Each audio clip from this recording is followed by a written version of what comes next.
Hello guys, आप सभी का आपके अपने यूट्यूब चैनल प्रवास फाउंडेशन क्लास में स्वागत है। तो हर दिन की तरह आज का भी सेशन शुरू करते हैं। आज के सेशन में भी हर दिन की तरह आज भी 10 वर्ड विद हिंदी मीनिंग के साथ है और ये वर्ड डेली यूजेज में हमेशा काम आता है। तो आज का पहला वर्ड है bent on, BENT, bent ON on. Bent on means होता है तुला हुआ होना। और आज का दूसरा वर्ड है crazy about, CRAZY, crazy ABOUT, about. Crazy about means होता है के लिए पागल या दीवाना। और आज का तीसरा वर्ड है रियलाइज। रियलाइज मीन्स होता है एहसास होना। और आज का चौथा वर्ड है सूनर और लेटर। सूनर और लेटर मीन्स होता है आज नहीं तो कल। और आज का पांचवा वर्ड है it is the foolish of, means बेवकूफ़ी। और आज का छठा वर्ड है कंपेल्ड टू, मीन्स मजबूरी थी। और आज का सातवां वर्ड है सच। सच मीन्स होता है ऐसा, SUCH, सच। सच मीन्स ऐसा।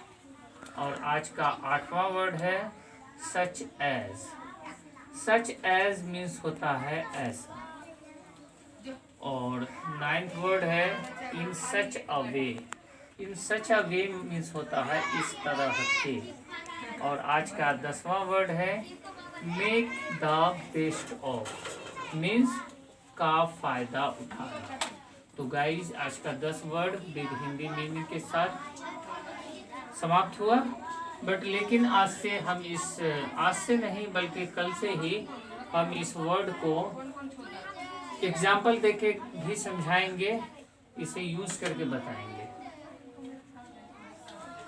I am bent on speaking, मैं बोलने पर तुला हुआ हूँ। अगर इसको पास्ट में बोलना है तो I was bent on learning, मैं सीखने पर तुला हुआ था। अब दूसरा वर्ड है crazy about. I am crazy about speaking English, मैं अंग्रेजी बोलने के लिए पागल हूँ या दीवाना। अब इसको आपको पास्ट टेंस में बोलना है तो बोलेंगे I was crazy about speaking English, मैं अंग्रेजी बोलने के लिए पागल या दीवाना था। और आज का तीसरा वर्ड है guys realise.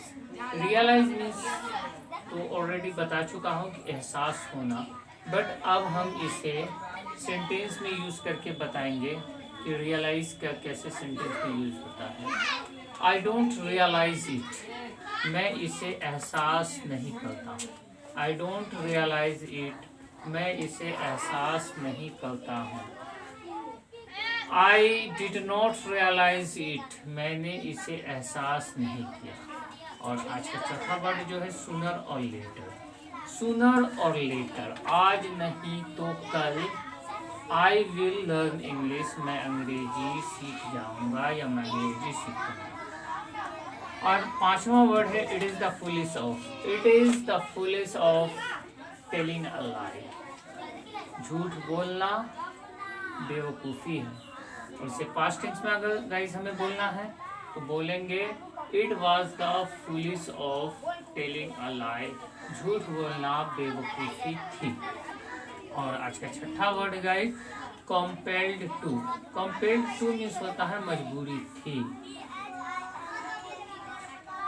I was compelled to speak English, अंग्रेजी बोलना मेरी मजबूरी थी।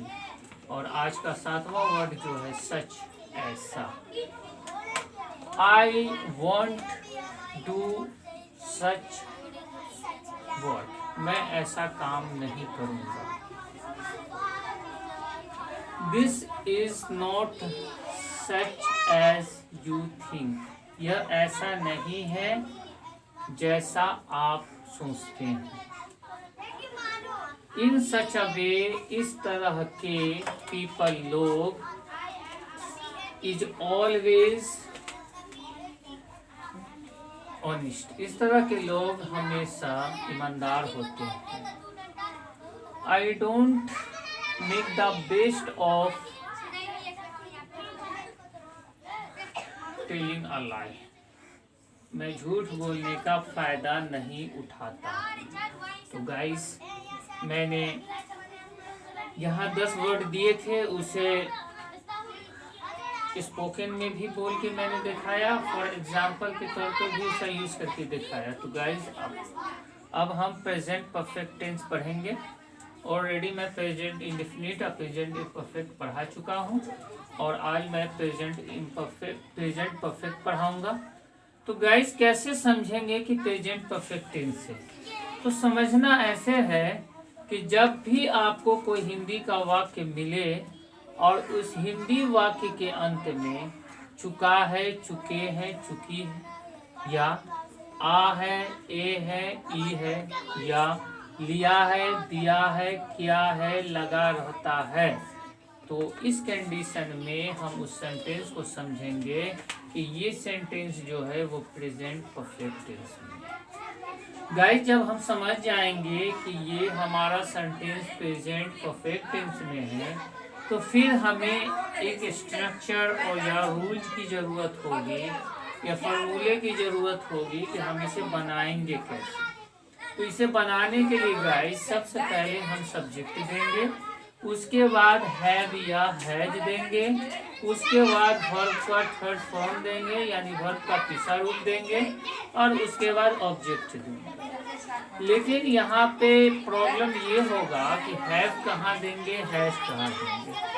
तो गाइस, जैसा कि आपको मालूम है कि पर्सन जो होते हैं वो 3 तरह के होते हैं, first person, second person, third person. Guys, अगर आपका सब्जेक्ट आई हो, बी हो, यू हो, दे हो और प्लूरल नंबर हो, तो इस कंडीशन में गाइस हम हैव का यूज करेंगे। अदरवाइज अगर आपका सब्जेक्ट ही हो, सी हो, इट हो और सिंगुलर नंबर में हो, तो इस कंडीशन में फ्रेंड्स हैज का यूज करेंगे। तो आपको कंफ्यूजन आपका दूर हो गया फ्रेंड्स कि हैज कहाँ यूज करेंगे और हैव कहाँ यूज करेंगे। और इस तरह के सेंटेंस में हमेशा वर्ब 3 का ही प्रयोग करेंगे, आई मीन्स वर्ब के पीछे।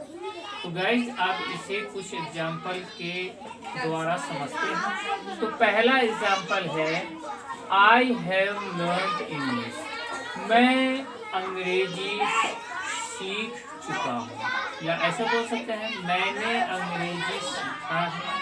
तो इस तरह से भी बोल सकते हैं कि मैंने अंग्रेजी सीख लिया है।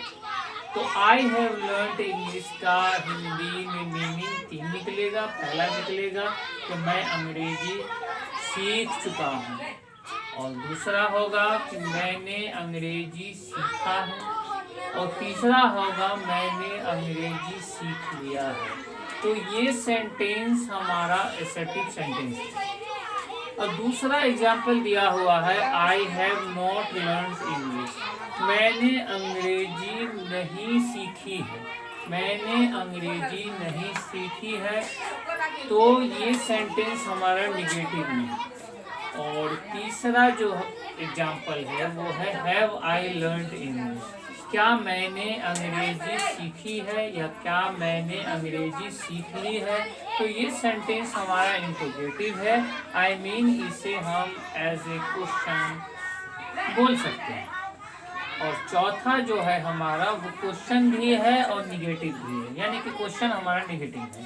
Have I not learned English, क्या मैंने अंग्रेजी नहीं सीखी है। तो इसमें एक सवाल भी है, आई मीन एक प्रश्न भी है और एक निगेटिव सेंटेंस भी है। और पांचवा जो मेरा सेंटेंस है वो है when have I learned English, कब मैंने अंग्रेजी सीखी है।